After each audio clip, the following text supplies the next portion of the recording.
Hi hello வணக்கம் and welcome to smart placement solution. இன்னைக்கான வீடியோவில் நம்ம என்ன பார்க்க போகிறோம் அப்படின்னா பர்சன்டேஜ் அப்படிங்கிற டாபிக் தான் பார்க்க போகிறோம். எஸ், இதில் நிறைய பேர் என்ன ஃபீல் பண்ணுறாங்கன்னா பர்சன்டேஜ் அப்படிங்கிற டாபிக் எனக்கு ரொம்ப டஃப்பாக இருக்குங்க, இதை டஃப்பாக ஃபீல் பண்ணுறேன் அப்படின்னு இதை ஒமிட் பண்ணிடுறாங்க. நோ, இந்த டாப்பிக்கை ஒமிட் பண்ணவே வேண்டியதில்லை. ஒரு சின்ன அண்டர்ஸ்டாண்டிங் பண்ணிட்டோம்னாலே இந்த டாப்பிக்லேருந்து என்ன விதமான சம்மு கொடுத்தாலும் நம்மளால் சால்வ் பண்ண முடியும். எஸ், நம்ம யூடியூப் சேனல் இப்போ தான் ஃபஸ்ட் டைம் பார்க்குறீங்கன்னா மறக்காமல் சப்ஸ்கிரைப் பண்ணி பெல் பட்டனை கிளிக் பண்ணிக்கோங்க. அப்போ தான் இந்த மாதிரி டஃப்பான டாப்பிக்கையும் நீங்கள் அண்டர்ஸ்டாண்ட் பண்ண மாதிரி. ஓகே, வாங்க வீடியோக்குள்ள போகலாம். எஸ், இப்போ பர்சன்டேஜ் அப்படின்னா என்ன சார் அப்படின்னு கேட்டிங்கனாலே is also denoted as percentage. இந்த சிம்பிள் தான் டினோட் பண்ணுவாங்க. ஓகே, இப்போ இந்த சிம்பிளை நான் எப்படி எழுதலாம் அப்படின்னா 1/100 அப்படின்னு எழுதலாம். ஓகே, இந்த எந்த தப்பும் இல்லை, நீங்கள் எப்படி எழுதினாலும் சரி, இல்லை 1/100 எழுதிட்டாலும் சரி. ஓகே, இப்போ நம்ம சம்ம ஸ்டார்ட் பண்ண போகலாமா? ஒரு சின்ன அண்டர்ஸ்டாண்டிங்கோட தான் இதை மட்டும் நீங்கள் தெரிஞ்சுங்க. பெர்சன்டேஜ் அப்படின்னா 1/100. ஓகே, எஸ், வாங்க வீடியோக்குள்ளே போகலாம். இப்போ ஃபஸ்ட் நம்ம இந்த வீடியோவோட ஃபஸ்ட்டு சம் பார்க்க போகிறோம். வாங்க சம் ரீட் பண்ணுறேன். A salary is 25% more than B salary. அதாவது ஏவோட சேலரி வந்து 25% மோர், யாரோட? பியோட சேலரியை விட அதிகமாக இருக்குது. அப்படின்னா how much less than A salary? அதாவது ஏவோட சேலரி, ஃபர்ஸ்ட் சம் ஏவோட சேலரி பியோட சேலரி. ஓகே, இப்போ ஏவோட சேலரி வந்து 25% மோர் தென் பி சேலரின்னு சொல்லியிருக்காங்க. அப்போ எனக்கு பியோட சேலரி 100%. ஏன்னா இந்த சம்மில் பியோட சேலரி எனக்கு சொல்லவே இல்லை. A salary is 25% more than B சேலரின்னு தான் சொல்லியிருக்காங்க. பட் பியோட சேலரி எனக்கு எவ்வளோன்னு சொல்லலை. ஸோ நான் பியோட சேலரி எனக்கு எப்பவும் போல பர்சன்டேஜ் அப்படின்னு டாபிக் வந்தாலே எனக்கு சொல்லலை, மென்ஷன் பண்ணலனாலே நான் 100 எடுத்துக்கேன். ஓகே, இப்போ நான் 100 எடுத்துக்கிட்டேன். இந்த 100ல இருந்து அவங்க எவ்வளோ சொல்றாங்க? 25% மோர் தன்றாங்களா? அப்போ 125. ஏன்னா 100ல 25%ங்கிறது 25 தான். அப்போ எனக்கு மோர் தெனா லெஸ் தெனான்றதை நான் பார்ப்பேன். மோர் தென் தானே சொல்றாங்க. அப்போ மோர் தென்னா இந்த 100ல இருந்து அந்த 25 நான் ஆட் பண்ணிக்குவேன். ஜஸ்ட் 125%. இப்போ எனக்கு வேல்யூ வருது. Okay, A salary is 25% more than B salary. இப்போ அவங்க கொடுத்துருக்க ஃபார்மேஷனுக்கு நான் கொண்டு வந்துட்டேன். நெக்ஸ்ட் என்ன கொஸ்டின் ரைஸ் பண்றாங்க? B salary is how much less than A salary. பியோட salary how much less than A salary. இந்த மாதிரி டைப் ஆஃப் சம்ல நீங்க என்ன தெரிஞ்சுக்கணும் அப்படின்னா, ஒன்று லெஸ் தென் இல்லை கிரேட்டர் தென், இந்த ரெண்டு தாங்க கொடுக்க போறாங்க. ஒன்று லெஸ் தெனா இருக்கும், இல்லை கிரேட்டர் தெனா இருக்கும். ஓகேவா? இப்போ லெஸ் தென் அப்படின்ட்டாங்கன்னா how much less than where it less than, அதாவது எவ்வளோ குறையுது, எதுல இருந்து குறையுது. இல்லை சார் கூடுது, கிரேட்டர் தென் சொல்றாங்க சார், கிரேட்டர் தென்னா ஃபைன் பண்ணுங்க அப்படின்ட்டாங்கன்னா எவ்வளோ கூடுது, எதுல இருந்து கூடுது அப்படிங்கிற இன்ஃபர்மேஷனை கேதர் பண்ணுங்க. இப்போ நமக்கு லெஸ் தென் அப்படிங்கிறதுனால எவ்வளோ குறையுது? 25 குறையுது. எஸ், 25 குறையுது. ஏன்னா இங்க 125 இருக்கு, இங்க 100 தான் இருக்கு. அப்போ 25 லெஸ்ஸா இருக்கு. எதுல இருந்து குறையுது? 125ல இருந்தா 100. அதாவது நான் சொல்ற கான்செப்ட் படி பாத்தீங்கன்னா 25 குறையுது, 25 எழுதிங்க. எதுல இருந்து? வேரிட். 125ல இருந்து 25 குறையுது. So 125 into 100. ஓகேங்களா? இது நான் ஏன் சார் இந்த 100 போடுறேன்னா எனக்கு பெர்சன்டேஜ்ல வேல்யூ வேணும். இப்போ நான் இது போட்டேன்னா ஜஸ்ட் எனக்கு ஒரு 1/4 ஏதோ ஒரு ஃபிராக்ஷன் வேல்யூ தான் கிடைக்கும். பட் இதோட நான் 100 மல்டிப்ளை பண்றப்ப எனக்கு வந்து இஸ் பெர்சன்டேஜா வேல்யூ கன்வெர்ட் ஆகும். ஓகே, 125 425 100. அப்போ 525 125 5. ஓகேங்களா? இப்போ எனக்கு 1/5 அப்படிங்கிறதோட வேல்யூ என்ன வரும் அப்படின்னா 20% வரும். 100ல 1/5 அப்படிங்கிறது 20%. அப்போ எனக்கு 20% லெஸ் தெனா இருக்கு. எதோட சேலரி? பியோட salary.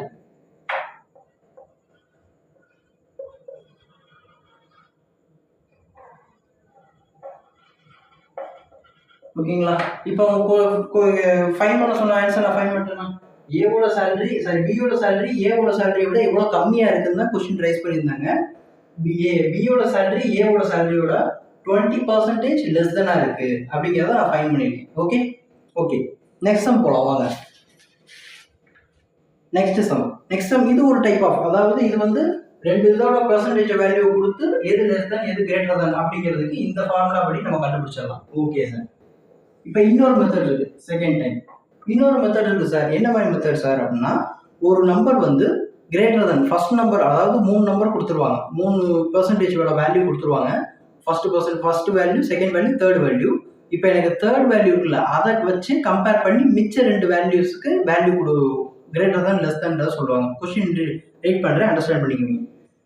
2 numbers are 25% and 30% more than third number. அப்போ 2 நம்பர் இருக்க போகுது. ஃபர்ஸ்ட் நம்பர் வந்து 25%, செகண்ட் நம்பர் வந்து 30% மோர் தென்னா இருக்க போகுது. எந்த நம்பரை விட?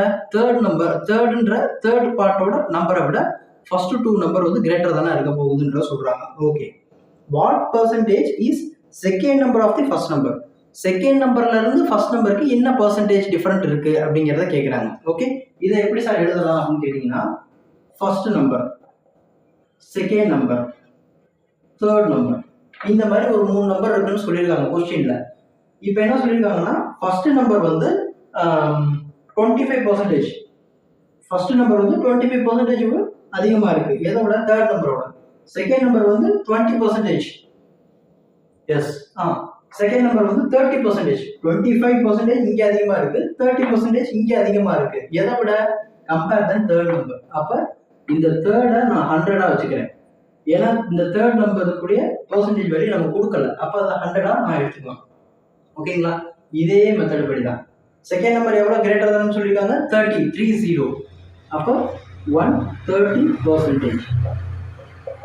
ஓகேங்களா? புரிஞ்சுதுங்களா? இப்போ இதே மாதிரி நான் என்ன பண்ணணும் அப்படின்னா, ஃபர்ஸ்ட் நம்பருக்கு இங்க இருக்கு பார்த்தீங்களா, இந்த நம்பருக்கு இந்த நம்பர்ல இருந்து கிரேட்டர் தான் எவ்வளோன்றதை பார்ப்பேன். கொஸ்டின் பார்த்தீங்கன்னா எனக்கு 25% கொடுத்துருக்காங்க. அப்போ 125. இப்போ நான் ஒரு சம்ம ரீட் பண்றேன். இப்போ நான் சம்ம ரீட் பண்றதுக்கும் எழுதுனதுக்கும் சம் கரெக்டாக இருக்கான்னு பாருங்க. 2 numbers are in the ratio. 2 numbers are 25% and 30% more than third number. 2 numbers are 25% and 30% greater than third number. Third number விட first number 25% greater than இருக்கணும். ஓகே. செகண்ட் நம்பர் 130, அதாவது 30% greater than இருக்கணும். Okay. இப்படி கொஸ்டினை நான் தேவையான ஃபார்மேட்டுக்கு convert பண்றேன்றதை பாருங்க. Okay, இப்போ எனக்கு என்ன கேட்டிருக்காங்கன்னா, what is the percentage difference between second number to the first number? Second நம்பர்ல இருந்து ஃபர்ஸ்ட் நம்பருக்கு என்ன பெர்சன்டேஜ் டிஃபரன்ஸ் இருக்கு அப்படிங்கறத கேட்குறாங்க. இங்கே இதே மாதிரி தான், ஹவு மச் டிகிரிஸ் இல்லை வேரிட் டிகிரிஸ், இந்த ஃபார்முலா படி தான் யூஸ் பண்ண போறோம். அவங்க டேரக்டா கொஸ்டின்லேயே கொடுத்தனால ஃபர்ஸ்ட் நான் செகண்ட் நம்பர் எழுதிக்கிறேன். 130 second number. Second number to the first number தான் கொடுத்துருக்காங்க. அப்போ 130, 125. ஓகேவா? இன்ட்டு 100. ஓகேங்களா? 130, 125 இன்ட்டு 100. Okay, super. நெக்ஸ்ட், இந்த 130ங்கிறத எப்படி சார் எழுதலாம்? இந்த 130ங்கிறத 125 divided by 125 plus 5 125 5 by 125 into 100. ஓகேங்களா? புரிஞ்சுதா என்ன செய்யணும்?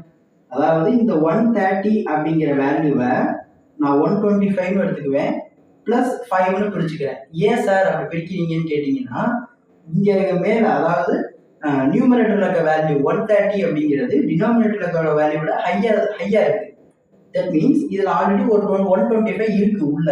அப்ப அந்த 125 நான் வெளியே எடுத்துட்டேன் அப்படின்னா எனக்கு 100% வந்துடும். நான் ஆல்ரெடி ஸ்டார்டிங்ல சொன்ன மாதிரியே 1/1, 2/2, 3/3, 4/4, 5/5 இந்த மாதிரி சேம் நம்பர் நியூமரேட்டர்லயும் டினாமினேட்டர்லயும் இருந்துச்சு அப்படின்னா எனக்கு அதுக்கு ஆன்சர் வந்து 100 தான் வரும். அப்போ எனக்கு 125 divided by 125 வந்து 1/1 வரும். அதோட ஆன்சர் வந்து 100.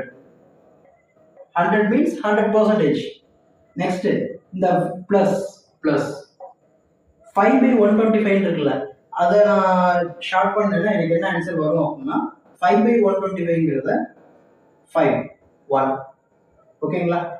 1 2 5s are 10, remaining 2 5 5s are 25. ஓகேங்களா? அப்போ 1/25 இருக்கும், 1/25 இருக்கு. Okay, super. 1/25 இருக்கு. இப்போ நான் இந்த 100ஓட இதை கேன்சல் பண்ணலாம்ல. 125 25 தான், 425 100, 125 25, 425 100. அப்போ இந்த இடத்துல எனக்கு 4 அப்படிங்கிற நம்பர் கிடைக்கும். ஸோ எனக்கு டோட்டலாக 104% வந்து செகண்ட் நம்பருக்கும் ஃபர்ஸ்ட் நம்பருக்கும் இருக்க டிஃபரன்ஸ் இருக்குது சார் அப்படின்றத சொல்லணும். 104% வந்து எதுக்கு டிஃபரன்ஸ் இருக்குது sir, what is the difference between second number to the ஃபர்ஸ்ட் நம்பர்னு கேட்டால் 104% அப்படிங்கிறத நீங்கள் ஃபைன் பண்ணணும். ஓகே, தேர்ட் சம் என்ன சார் கேட்டிருக்காங்க அப்படின்னா, இது ஒரு லாஜிக்கலான ஒரு லாஜிக், இதில் ஒரு லாஜிக் இன்பில்ட்டாக இருக்கும். நீங்கள் அந்த கொஸ்டினை நான் ரீட் பண்ணுறப்ப நல்லா நோட் பண்ணீங்கன்னா தெரியும். In an examination pass percentage is 30%. The student got 110 mark, அதாவது 110 மார்க் வாங்கிட்டாரு, அண்ட் ஃபெயில்டு பை 40 மார்க்ஸ். அதாவது ஒரு எக்ஸாமில் 30% எடுத்தாலே பாஸ். அந்த ஸ்டூடெண்ட் என்ன பண்ணியிருக்காரு அப்படின்னா 110 மார்க் எடுத்து ஃபெயில் ஆயிட்டாரு. ஓகே, ஃபெயில்டு பை 40 மார்க்ஸ், அதாவது 40 மார்க் இல்லாமல் ஃபெயில் ஆயிட்டாரு. அப்போ what is the maximum out of mark? எனக்கு டோட்டல் மார்க்ஸ் எவ்வளவு, அதாவது எனக்கு 100க்கா இல்லை 200க்கா இல்லை 300க்கு டோட்டல் அவுட் ஆஃப். ஒரு எக்ஸாமுக்கு டோட்டல்னு ஒன்று இருக்கும், இவ்வளோ வச்சிருக்கோம் சார், 100க்கு இவர் 87 மார்க் எடுத்திருக்காரு, 100க்கு 60 மார்க் எடுத்திருக்காரு அப்படின்னு சொல்லுவோம்ல. அந்த 100 அப்படிங்கிற டோட்டல், அந்த அவுட் ஆஃப் எவ்வளவு அப்படிங்கிறதா கொஸ்டின், அதை கண்டுபிடிக்கணும். ஆனால் இங்கே என்ன கொடுத்துருக்காங்கன்னா, third sum, in an examination pass percentage வந்து 30%. இது கொஞ்சம் லாஜிக்கல் திங்கிங் மாதிரி இன்பில்ட்டாகவே இருக்கும். நீங்கள் அதனால இந்த மாதிரி சம்ஸ் எல்லாம் பார்த்தீங்கன்னா எடுத்து எழுதிடுங்க. பாஸ் பர்சன்டேஜ் வந்து 30% தான் பாஸ் பர்சன்டேஜ். ஓகே, நெக்ஸ்ட் அந்த ஸ்டூடெண்ட் எவ்வளோ வாங்கியிருக்காரு அப்படின்னா, ஸ்டூடெண்ட் காட்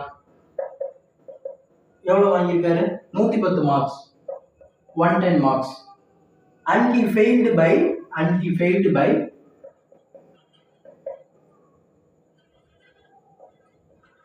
40 மார்க்ஸ். புரிஞ்சுங்களா? அதாவது ஸ்டூடெண்ட் வந்து 110 மார்க் வாங்கிட்டாரு, 40 மார்க் இல்லாம அவர் ஃபெயில் ஆயிட்டாரு. சரிங்க சார், அப்ப இவர் அதை எடுத்திருந்தா பாஸ் ஆயிருப்பாரு. அப்போ இந்த பாஸ் பர்சன்டேஜ், இந்த 30% அப்படிங்கிறது தான் எனக்கு 150. எப்படி சார் இந்த 150ங்கிறத ஃபைன் பண்ணீங்க அப்படின்னு கேட்டீங்கன்னா, ஸ்டூடெண்ட் 110 மார்க் வாங்கிட்டாரு, ஆனா அவர் 40 மார்க் இல்லாம ஃபெயில் ஆயிட்டாரு. அப்ப அந்த 40 மார்க் அவர் எடுத்திருந்தா 150 மார்க் ஆயிருக்கும், பாஸ் ஆயிருப்பாருன்றத இன்பில்ட்டா அவங்க சொல்ல வராங்க. டைரக்டா சொல்லாம இன்டைரக்டா சொல்றாங்க. 150 மார்க் எடுத்தா பாஸ் அப்படிங்கிறத சொல்றாங்க. அப்போ எனக்கு பாஸ் பர்சன்டேஜ் வந்து 30% எடுத்தேன். இந்த 30% தான் இந்த 150னா, எனக்கு டோட்டல் 100% எவ்வளோன்னு ஃபைன் பண்ணிட்டேன்னு வைங்களேன். அதுதான் என்னுடைய டோட்டல் அவுட் ஆஃப் 100க்கா இல்லை 400க்கா 500க்கா வச்சிருக்காங்களா இல்லை 600க்கு வச்சிருக்காங்களான்றது ஃபைன் பண்ணிடலாம். ஓகேங்களா? ஜஸ்ட் மறுபடியும் எக்ஸ்பிளைன் பண்றேன். ஒரு எக்ஸாம் இருக்கு, அந்த எக்ஸாமோட பாஸ் பர்சன்டேஜ் எவ்வளோ சார் அப்படின்னு கேட்குறீங்கன்னா 30%. எவ்வளோக்கோ டோட்டல் வச்சிருக்காங்க, ஆனா நீங்க அதுல 30% எடுத்தா பாஸ் அப்படிங்கிறத சொல்லிட்டாங்க. ஓகே, ஒரு ஸ்டூடெண்ட் இருக்காங்க, அந்த ஸ்டூடெண்ட் வந்து 110 மார்க் 110 மார்க்ஸ் வந்து எடுத்துட்டாரு, அச்சீவ் பண்ணிட்டாரு. பட் 40 மார்க் 40 மார்க்ஸ் இல்லாம ஃபெயில் ஆயிட்டாரு. அப்ப அவர் அந்த 40 மார்க்ஸை எடுத்திருந்தால் பாஸ் ஆகிருப்பார். அதுதான் கான்செப்ட், இன்பில்ட் கான்செப்ட். அப்ப அந்த 30% அந்த பாஸ் பர்சன்டேஜ் தான் அந்த 150 அப்படின்னா, எனக்கு அந்த 100% எவ்வளோங்கிறதோ ஈஸியாக நான் ஃபைன் பண்ணிடலாம். 30% தான் 150 தெரிஞ்சிருச்சு. அப்போ ரிமைனிங் 100 எவ்வளோன்றதை ஃபைன் பண்ணிட்டா எனக்கு டோட்டல் அவுட் ஆஃப் எவ்வளோன்றது தெரிஞ்சிடும். ஓகே, இதை வந்து பாக்ஸ் மெத்தட்னு சொல்லுவாங்க. இதை மல்டிப்ளிகேஷன் வந்து பாக்ஸ் மல்டிப்ளிகேஷன் சொல்லுவாங்க. இந்த வேல்யூவையும் டிவைட் பண்ணணும். அதாவது இதை வந்து கிராஸ் மட்டும்தான் கிராஸ் பண்ணணும். இப்போ 30%ஐயும் எக்ஸையும் நான் மல்டிப்ளை பண்ணலாம், 150ஐயும் இந்த 100%ஐயும் மல்டிப்ளை பண்ணலாம். இதை மல்டிப்ளை பண்ணலாம், இந்த வேல்யூஸை மல்டிப்ளை பண்ணலாம். இந்த வேல்யூஸை என்னால் டிவைட் மட்டும் தான் பண்ண முடியும். இது டிவைடட், இதுவும் டிவைடட். ஓகேங்களா? பட் இந்த வேல்யூஸை என்னால் மல்டிப்ளை பண்ணிக்கலாம். ஓகே, இப்போ நான் டிவைட் பண்ணுறேன். 0 0, 1 3s are 5 3s are 0 0. ஓகேங்களா? அப்போ எனக்கு இதை நான் எப்பவும் போல கிராஸ் மல்டிப்ளை பண்ணிக்கலாமா? 1 into x, okay super, equal to 50 into இங்கிட்ட ஒரு 10 இருக்கா, அப்போ 500. அப்போ இந்த 100%க்கான வேல்யூ எனக்கு எவ்வளோ வந்திருக்குன்னா 500. சார் அப்போ அவங்க டோட்டலுக்கா எவ்வளோ வச்சுருக்காங்க சார்? எக்ஸாமினேஷன் எவ்வளோ வச்சுருக்காங்கன்னா 500 வச்சுருக்காங்க. 500ல் 30% எடுத்தால் பாஸ்ன்னு சொல்லியிருக்காங்க. 500ல் 30%னா என்ன அர்த்தம் சார் அப்படின்னா 500ல் 30% அப்படின்னா ஓகேங்களா? பெர்சன்டேஜ் அப்படின்னாலே நான் 1/100 போட்டுடலாமா? அப்போ இந்த இடத்துல பெர்சன்டேஜ் போடுவீங்க, அதுக்கு பதிலாக டிவைட் பை 100 போட்டுருங்க. 20 கேன்சல் ஆயிடும். அப்போ 3 5s are 15. 150 மார்க்ஸ் எடுத்தா பாஸ் அப்படிங்கிறத இங்க நம்ம கண்டுபிடிச்சிருக்கோம். இங்க நம்ம எடுத்தோம்ல 30% தான் 150னா 100% எவ்வளவு அப்படிங்கிறத ஃபைண்ட் பண்ணோம்ல, அதை தான் இங்க சொல்ல வரும். 500க்கு 30%னா எனக்கு 150 வரும். அப்போ அந்த 150ங்கிறது பாஸ் பர்சன்டேஜ்ங்கிறத டைரக்டா சொல்லாம இன்டைரக்டா சொல்லியிருக்காங்க. இந்த மாதிரி சம்ஸும் இருக்கும். இதெல்லாம் சம் லாஜிக்கல் திங்கிங்கும் வரும். அட் த சேம் டைம் நீங்க ஆப்டிடியூடும் சால்வ் பண்ற மாதிரி இருக்கும். ஓகே, இந்த மாதிரி சம்ஸ் எல்லாமே கொஞ்சம் இன்பில்ட்டா பாருங்க. நல்லா டீப்பா பாத்தீங்கன்னா கொஞ்சம் ஈஸியா கிளியர் பண்றதுக்கு இஸ் a better way. நம்ம யூடியூப் சேனலை ஃபர்ஸ்ட் டைம் பார்க்குறவங்க சப்ஸ்கிரைப் பண்ணி பெல் பட்டனை கிளிக் பண்ணிடுங்க. நெக்ஸ்ட் டைம் மீட் பண்ணுவோம். Stay connected. Bye by.